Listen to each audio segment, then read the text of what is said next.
so now I want to talk about the circle template. The Martellis make circle templates that are quarter circles. And the idea of this is fold in half, take the template on the folds and cut. Because you know if you go to trace a circle, a bowl, plate, a dish, or whatever, that first circle doesn't look anything like the third or the fifth or whatever. So they're supposed to be round, they're supposed to be consistent, but the reality is not, they're not. So you can do a circle template like this. But we get into things like this where we want to use Insulbright, what I've got here, this, and it doesn't fold in half well and fold in half well. So I decided to do the 8-inch circle, this guy here. So let me grab this and show you how we cut a circle. That fabric stays with this, so when I go to cut, you've got a couple different ways you can cut. You can cut off, like I showed before, and then cut off, and continue to cut off, or you can just cut and turn, and then reposition, and cut and turn, and reposition, and cut and turn, and reposition. So as you're cutting, totally up to you, whatever is comfortable with you. Again, if you're wearing glasses, those glasses would be on so you can see what you're doing. So that allows you to get that perfect circle. So this guy here gives me that nice consistent circle. So this is quilted fabric. You can take a couple of these and stitch these together. And if you put a binding around the edge, leave this part open, put a binding here, and then all the way around. And then you can stick, we'll do it this way, stick inside of here a baked potato or a piece of half corn or whatever and throw it in the microwave. This comes in a larger size too, so if you wanted to heat up tortillas, this is a perfect way for you to take this fabric that's already been quilted, cotton batting, cotton fabric, cotton thread, and that's all microwave safe. And if you do the larger circle, the tortilla wraps, corn on the cob, baked potatoes, those kinds of things, but it's round. So you can do a couple different things with this. So I want to talk about one project first that can be done with the circle template, or it can be done with these, the Martelli circle templates. This little guy here turns into this here.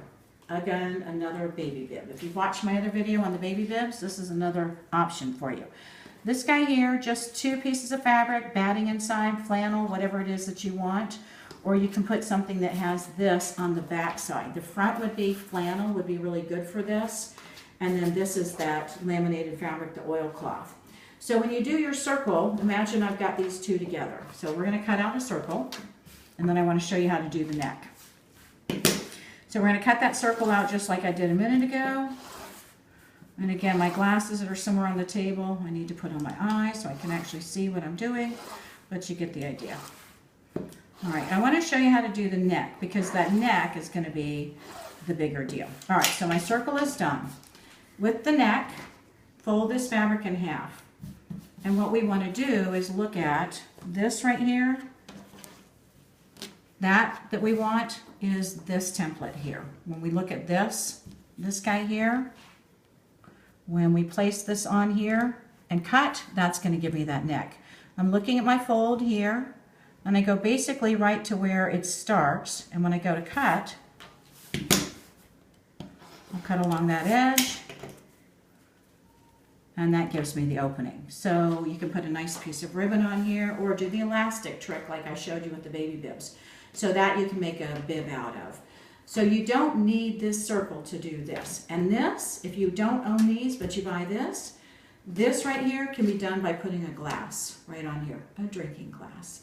And you're going to basically have it right along here as kind of the middle of the glass and then just cut along the edge. Or take a pen and trace around there.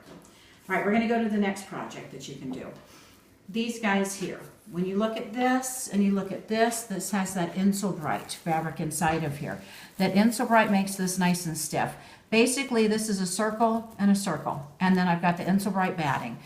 This, use your steam-a-seam, peel-off tape, whatever it is, place it underneath your rickrack.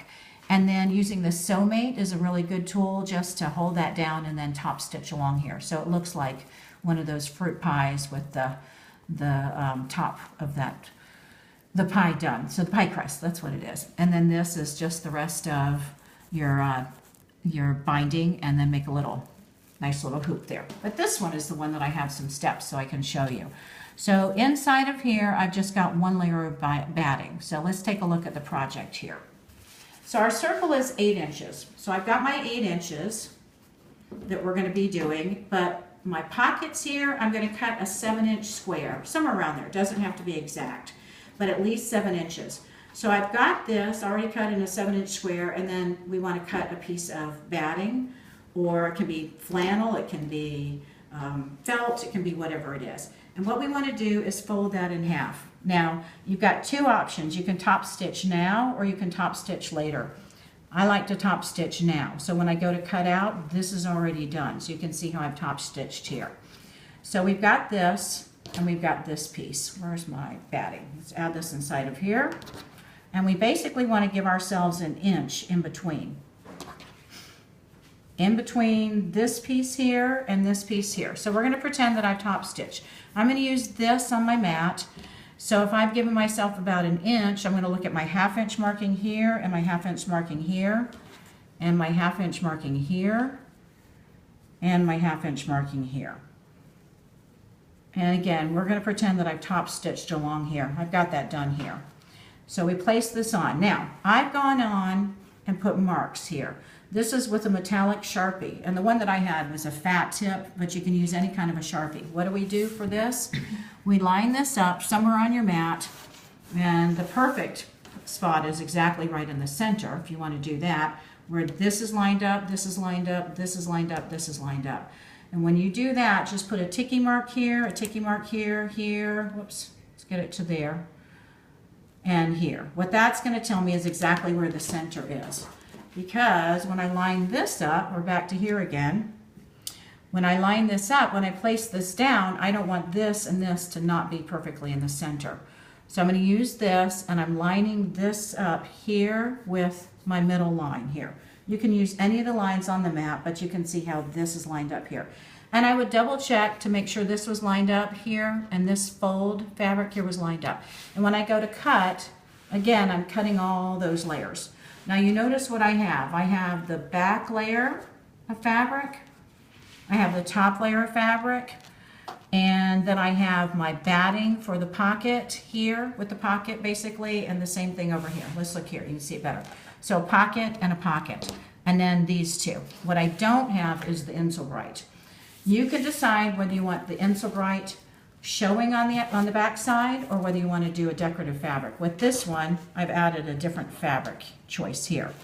So again, you can do the Insulbright, but this, along with all of this, that's just too much to cut out. That rotary cutter probably could cut through all those layers, but you're better off to go ahead and just cut these layers. We've already got 3, 4, 5 layers here, and that batting really counts as a couple layers, so cut that out. And again, what that allows you to get is a nice little coordinated look. So Christmas, Valentine's Day, whatever it is, you can do something really cute that turns into this. Add your binding along the edge, add binding for your strap to hang on top of or off of your oven, and there you go.